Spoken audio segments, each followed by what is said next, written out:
Hello my lovelies, welcome back to my channel. I am the City Witch and we will be reviewing Blackthorn's Protection Magic, a witch's guide to mental and physical self-defense written by Amy Blackthorn, who is also the author of Blackthorn's Botanical Magic, which, to be honest, I haven't had the pleasure of reading that book, but I did hear very, very positive things about it, which led me to buying this book because I adore the subject of protection magic. It's definitely one of my favourite subjects, and I like to add new books on that subject to my personal witchy library. So before I jump into the book review, I just want to give a warm welcome to all my new subscribers and anyone that's tuned in to watch this video. Thank you so much for your support, and I do hope you enjoy this, and also hi and welcome. If you did enjoy the video, please remember to give me a thumbs up, click the bell, and YouTube will tell you when my next video comes out. If you'd like to offer like, love and support to my channel, you can do that through my Amazon link or the PayPal link provided. If you'd like to contact me to book any of my magical services or to discuss witchcraft with me, I'm on all the social media platforms, which is Facebook, Instagram, Tumblr and X, and I've also provided my email in case anyone needs to get in touch with me. So with all of that out of the way, let's talk you through how I do my book reviews.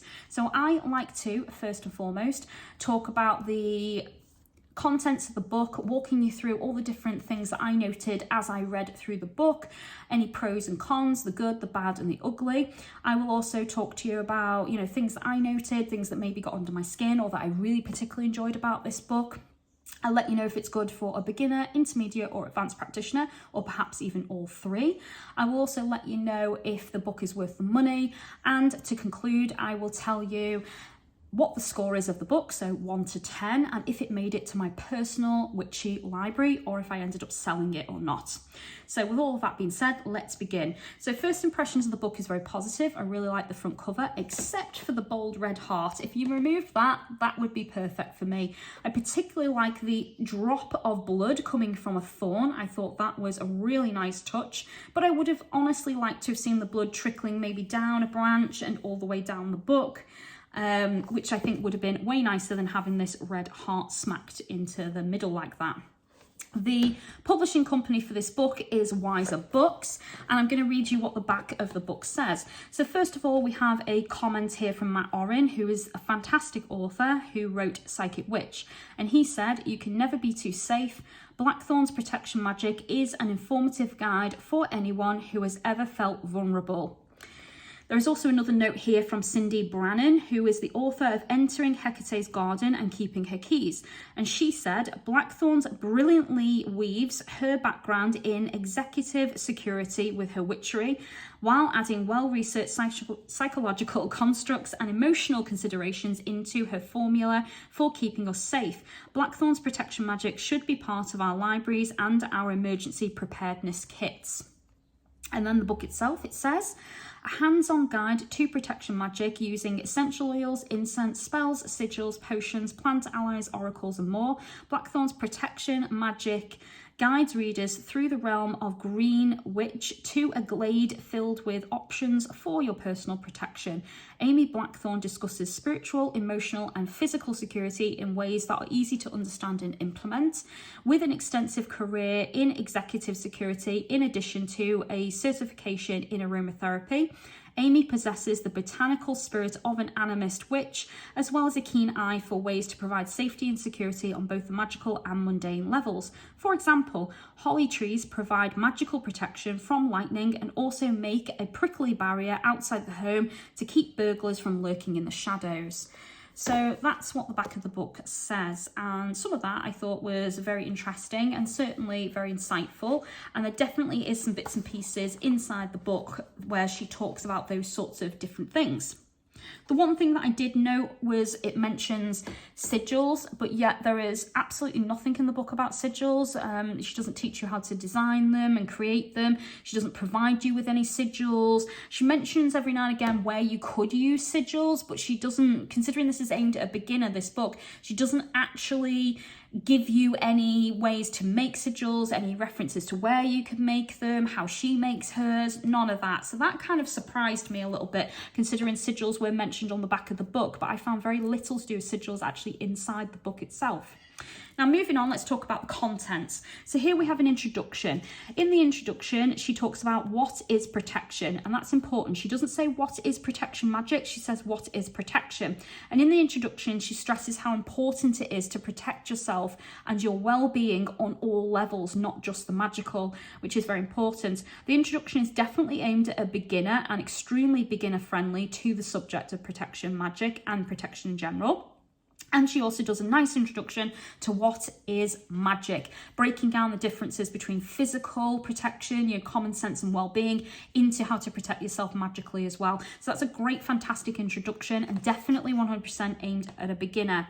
I will also say, and this could just be me, but when I read through the introduction, I was getting this very Wiccan feel coming through. I have no idea if Amy Blackthorn is Wiccan or not, and there's nothing wrong with that, guys, but I was getting this very Wiccan feel when I was reading the introduction, and that kind of continued as I progressed through the book.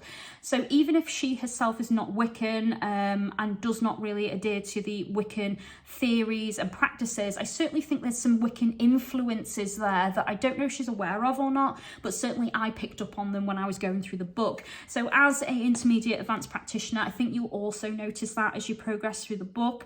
And I just wanted to make that comment in this video just to make you aware, because some people don't really like that and some don't really care, but it's something I noticed and it's worth mentioning. So the book is split up into parts, and in part one we talk about the mind, which is all about psychic security. So we have practical considerations before you start, crystals for protection and psychic protection. Now in part one, the crystals for protection for me should have been in part 3, which is where she puts all the oils and recipes. For me, that should have been there. So I just felt she put it in the wrong zone in the book. But what she does write about crystals is very good and really basic, easy information, but still very logical the way it's approached, and very necessary and important, and definitely something really enjoyable to read. The psychic protection stuff was also really, really good. Again, there's some very basic stuff in there, and I think it could have been bulked out with way more information than what was given, but it was still a really good read. And then when we look at the practical considerations, this is where she talks very interestingly about ethics with magic. And again, this is where for me the Wiccan kind of sense came through. Now, she doesn't specifically say the rule of 3 or, talk very heavily about that, which is why I'm very like, is she a Wiccan or isn't she?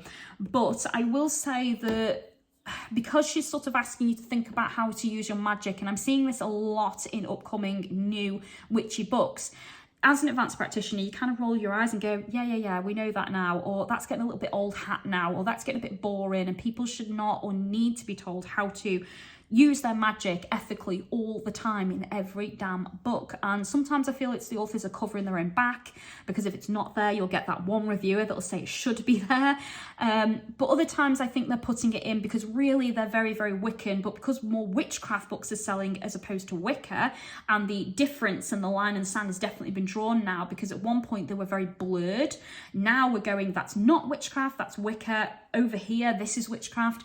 I think more writers are trying to write witchcraft books, but then they have very Wiccan influences because they themselves are Wiccan, or at one point they practiced Wicca, and they don't realise that's kind of coming through. And for me, I felt that strongly in that zone. Again, it's not a it's not a pro or a con in the book's favour or against it. It's just something I wanted to know and let you guys know how I felt when I read that. Now, knowing now I've fully read the book, that this book is aimed at a very beginner practitioner, I understand why it's been included, and I accept that, and I'm okay with it. Moving on to part 2, we have the body, physical security. This is the zone that I think is most controversial, because this zone, this chapter, part 2, has nothing to do with magic whatsoever. This is all about your physical security. So think more martial arts, self-defense, think more security systems for your house, cameras, think, poisonous plants and, prickly things around your garden borders to stop people climbing over your fences. Think about, when you go out and about, what to take with you to keep yourself safe, and making better choices for where you're walking and at what time at night, and what you're wearing wearing when you're doing it. You know, just being more practical, more conscious, more mindful, and making better choices about your personal security. That's what that zone was about. And the reason I say this is quite controversial, and for many people, they'll either really love it or really hate it. I say this because you don't expect to find this chapter in a book on magical defense, which is what this is, guys. This is a book on protection magic, but this bit is nothing to do with magic. And I know why she included it, because she was a security guard at one point, and she uses a lot of personal stories about her experiences in security and what she went through and why she's mentioning these things. And, you know, it's really informative, really insightful, really interesting, but also, it makes you feel a little bit on the paranoid side, very unprepared, and it does make you go, oh my God, I didn't think of that. And there are certainly times in the book where I read things she'd said. As an example, there's a personal comment in there where she talks about when you go to a hotel, check the mirror isn't double-sided and someone else can see through it from the other side. And I was like, what kind of hotels are you staying in? Because we don't have that here in the UK. So it certainly made me feel very paranoid. And that chapter, for me, was bulked out way too much and was talked about way too much. And I think it took up a bigger chunk of the book than it needed to. I think it could have been a bit smaller. I like its inclusion, but I think it took up way too much content and it took content away from other things in the book. That's my personal opinion, guys. Then moving on from that, oh, and before I go, I just want to, you know, point out here, before I move on, that personal security kind of starts at page 80 and ends at page 126. So that's a lot of pages about personal security, guys. And I know that there's a personal story she includes in that goes on for pages and pages and pages, which for me was just a little bit too long. So just, like I said, bear in mind that's quite a chunky chapter. It's got a lot in it that is nothing to do with magic. And actually, if you don't want to read it, you could literally skip over it because it won't teach you anything about magic. It will just teach you about physical ways to protect yourself. And then let's go into part 3. Part 3 is about the spirit, so emotional security. So here we talk about essential oils for protection, recipes for protection, and tarot spells for protection, which is why I said the crystals for protection should have been in here, because for me, it matches all of that she's talking about. And then in part 4, additional information, we have timing for protection with the stars. So this is, you know, magical timing for your protection spells using the planets, the days of the week, the lunar and solar phases, the astrological influences, and all of that jazz. And then she ends with other correspondences for protection, acknowledgements, further reading, and bibliography. The book itself is 175 pages long, so pretty decent. I paid $16.99 for it, which, like I said, is a pretty good price for the book itself, and I don't think it breaks the bank, and I think it's a great introduction to basic beginner self-defense in magic. Now, at the back of the book, which is where I've turned to, we have these really good charts, and I wanted to show you this because I actually really enjoyed this section, and I thought more books could do with a section like this, but I also felt that Amy could have bulked this out and made it way bigger.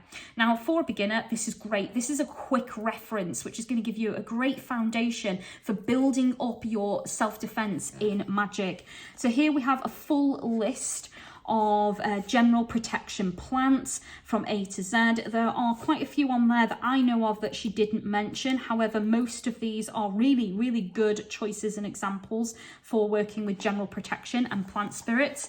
Then over here we have ingredients for banishing, psychic protection, and purification.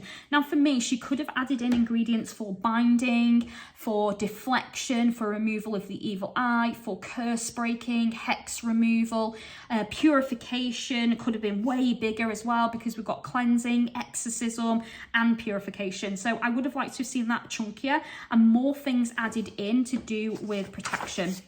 And then when we flip over, we have a small list of items you can use for release. So this is about letting people, emotions, or situations go so you don't harbour them and they don't fester inside you. And I thought that was a nice touch as well.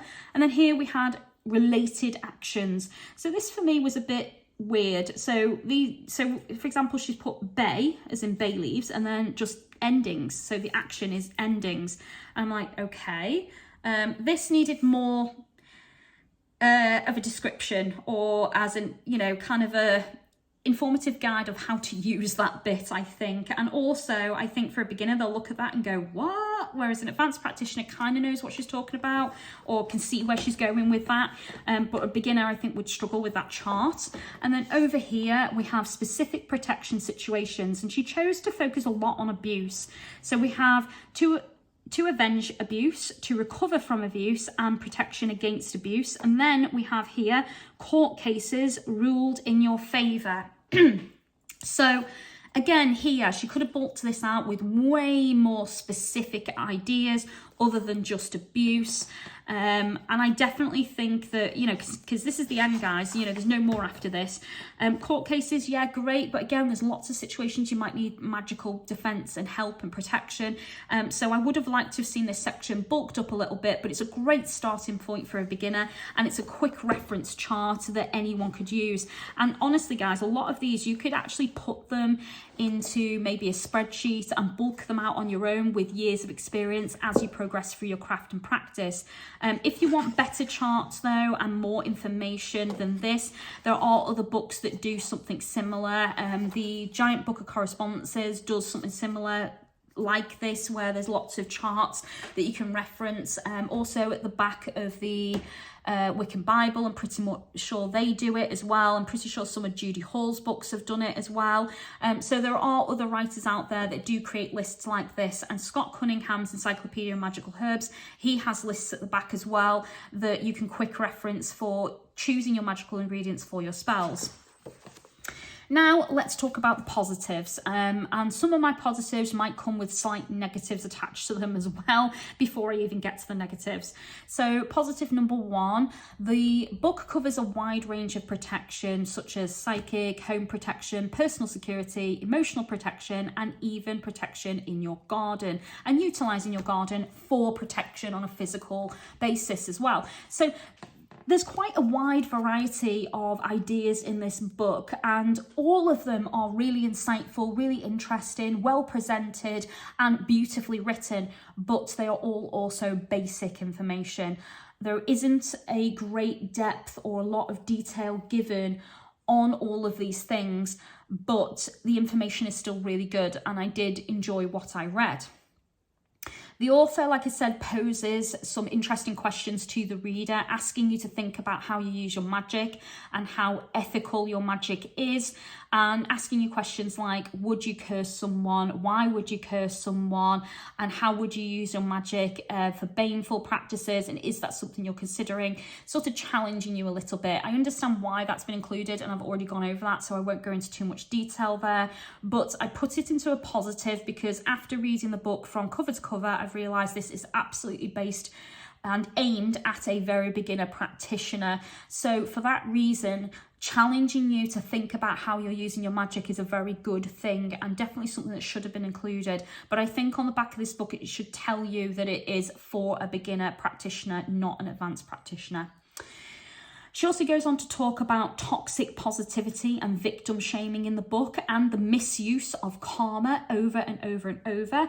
All of these subjects were extremely important, absolutely fantastically presented, and definitely something I would love to see in more books in the future, especially the subject about karma, because here in the West, we have bastardized it, we've watered it down, and we just don't appreciate at all where it's come from. And people are constantly throwing it around on the internet without fully understanding what karma is. So that was a really interesting topic. I'm glad she included it, and was definitely one of my more favourite chapters in this book.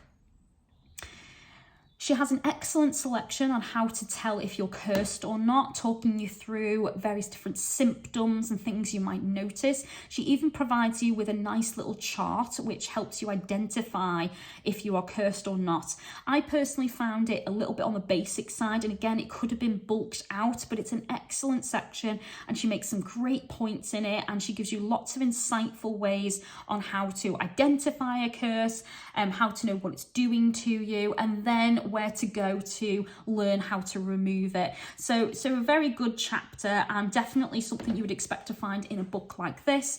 And then to end my positives, I'd like to say that I found the book to be fairly decent, really easy to read. I find that it flowed quite well. There's plenty of basic information for spells, exercises and ideas, and it's really an excellent book for a complete novice beginner practitioner. However, for an advanced or intermediate practitioner, you will find this a little bit boring, a little bit too simple and very basic, and a lot of the chapters I think you'll kind of roll your eyes and skip over, if I'm honest. So if you are an intermediate to advanced practitioner, don't bother getting this book. It's really not going to give you anything new, but for a complete beginner, this is a great foundational book to get you going on the subject of protection magic. Now for the negatives. She includes an extremely large section on physical personal security that, to be honest, was perhaps not what the average practitioner in magic is looking for. She also makes you feel very paranoid when you go through that section, which is something I mentioned earlier. And I personally felt like I was very unprepared and there was a way more I could be doing for my own personal safety.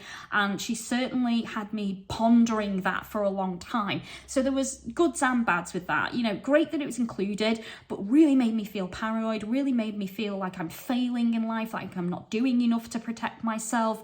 And I also felt, and this might just be my personal take on it, I felt like Amy as the author was a little bit afraid of the world based on what she went through. There was a lot of personal stories she included throughout the book, but when you get to this chapter in particular about personal security, she came across extremely paranoid, extremely uncomfortable, like she was afraid of the world, like everyone else should be afraid of the world and you should treat everybody like they're going to hurt you. That's how I felt when I was going through that chapter, and that made me reflect a lot on my own personal status and how I present myself to the world, how I approach certain situations and what predicaments I'm putting myself in. So there was definitely some good points because she did make me think, but as a writer, she didn't come across very well in that chapter, in my opinion. That leads me to my next point, which is the stories I was telling you about. She includes a lot of personal stories in this book. And as a trigger warning, I want to mention that some of those stories, for people who are victims of abuse, attack, rape, assault, I definitely think you'll find some of these stories triggering. And there isn't really a warning on these stories in advance, but I personally read through them and went, damn, you know, she's been through a lot and she's a very brave, powerful, strong person in my opinion, and I have nothing but respect for her, and I am glad that she's come out on top, stronger than ever before. But I do think she's still a little bit scarred based on what she went through, based on what I was reading, and how can she not be based on these stories? So my heart goes out to her, it really, really does. But for those of you out there that also have been victims, have gone through a lot in their lives, I do think some of these stories you may find slightly triggering, and I just wanted to mention that and warn you all. I also felt that a lot of these stories, because they went on for pages and pages and pages, for me, they were filler. They were trying to bulk out the book and make it appear bigger than it actually was. And I think a lot of the stories could have been simplified, shrank down a little bit, or some of them just not included, in my opinion. There is a section on how to deal with a stalker and a kidnapper that's included in this book. This isn't really magical defense at all. It's definitely 100% physical defense, and for when you cannot do magic in that situation, and you're not likely to do magic in such a situation like that anyway. And I felt that this information just didn't really fit with the book and just could have been left out completely, that it was unnecessary. Overall, this book needed more magic and less practical advice about dangers of the world, and it needed more spells and magical ideas to be included. And when I broke down the book, it's about 65% practical information and advice, and very little to do with actual magic and spell work, which was a bit disappointing for me, if I'm honest. So for that reason, I only recommend this for a complete novice beginner, not an intermediate or advanced practitioner. I don't recommend it as the only book you have in your collection for protection magic, and I do thoroughly recommend that you read multiple books on the subject, not just this one. And in my opinion, I think there's better books out there. I think this is a great starting point, but it's just not for me, and it won't be going on my bookshelf and joining my magical collection. So for that reason, I've scored this book 5 out of 10. And that concludes my review. Thank you so much for watching, guys. I really hope you've enjoyed it. If you do have any comments or thoughts, please let me know, or, you know, please leave a comment and I'll get to you as soon as I can. Thank you so much for watching. Take care of yourselves and I'll see you soon. Blessed be.